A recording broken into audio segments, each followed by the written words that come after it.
امریکہ اور اسرائیل کی ایران کے خلاف جنگ کو 2 ماہ سے زیادہ وقت گزر چکا ہے اور اب ایک ممکنہ پیش رفت سامنے آ رہی ہے۔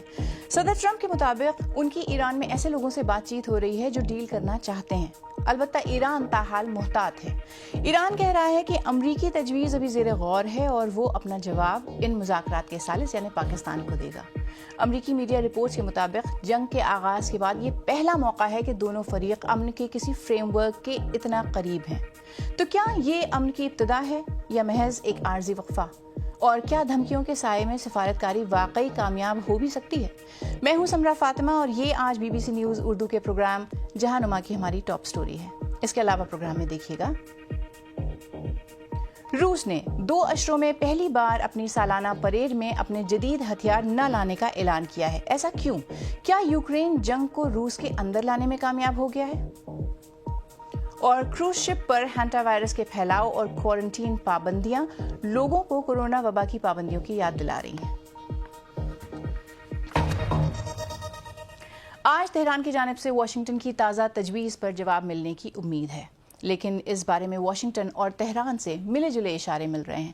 صدر ٹرمپ نے پہلے کہا تھا کہ ان کی حکومت کے ایران کے ساتھ بہت اچھے مذاکرات ہوئے ہیں، لیکن ایرانی صدر نے بعد میں کہا کہ امریکی اقدامات نے سفارتکاری کو دھمکیوں اور پابندیوں کی طرف موڑ دیا ہے۔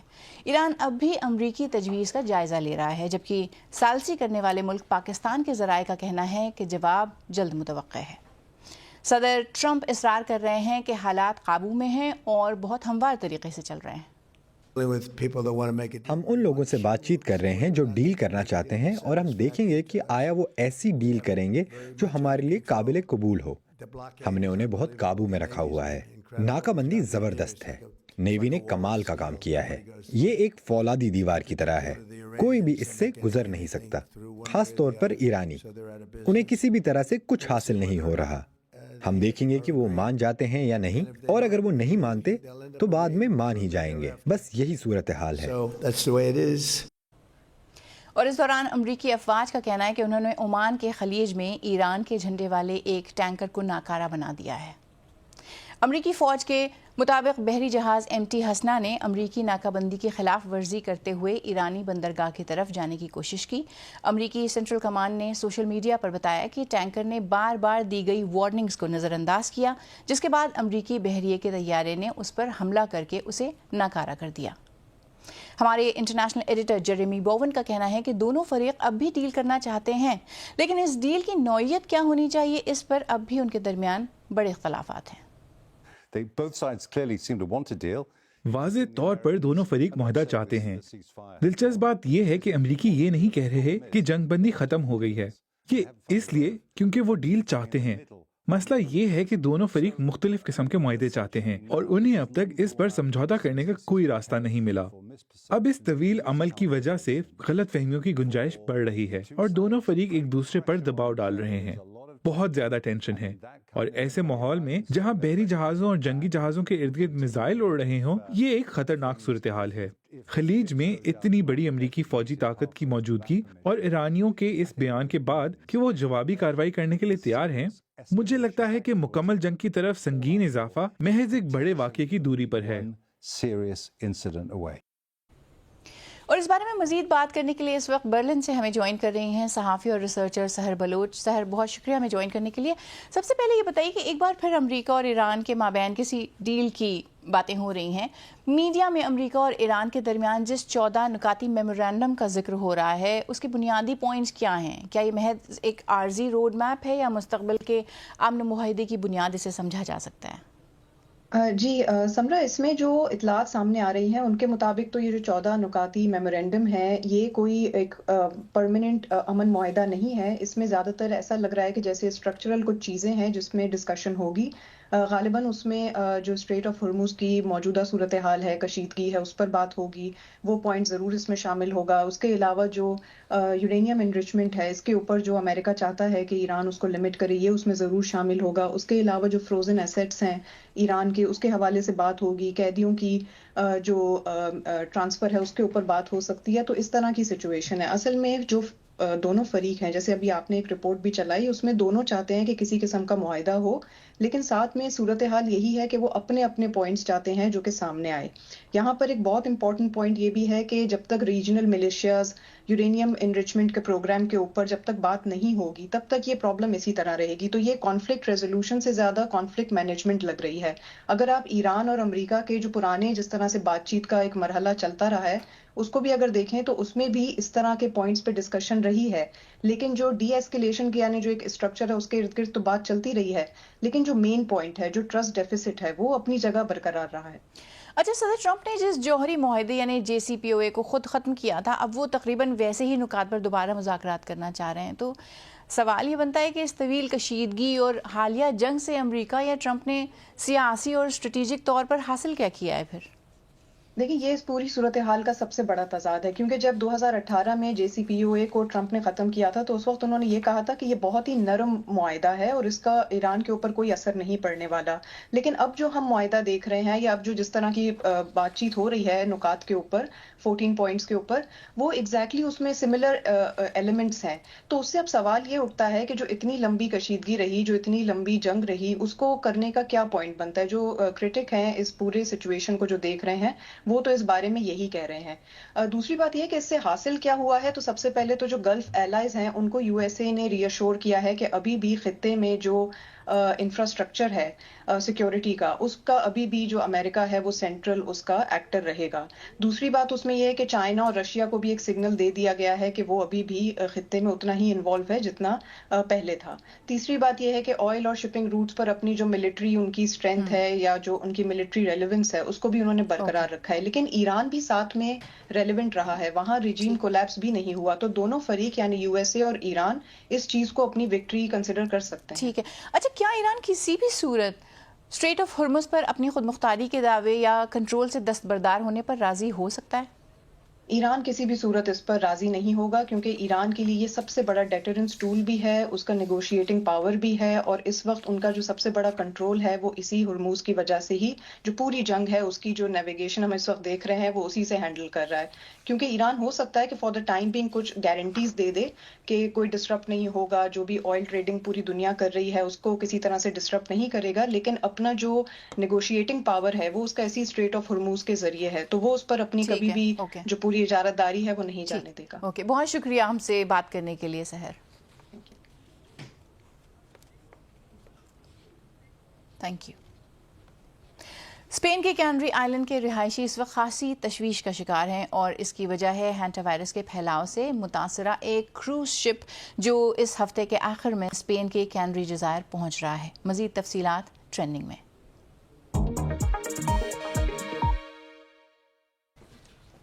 اسپین نے عالمی ادارے صحت کی درخواست پر اس کروز شپ کو اپنے ہاں آنے کی اجازت تو دے دی ہے، لیکن جزائر کی مقامی حکومت نے اس فیصلے پر اعتراض کیا تھا، اور اس خبر نے مقامی رہائشیوں کو کورونا وبا کی دوران لگائی گئی کوارنٹین پابندیوں کی یاد دلا دی ہے۔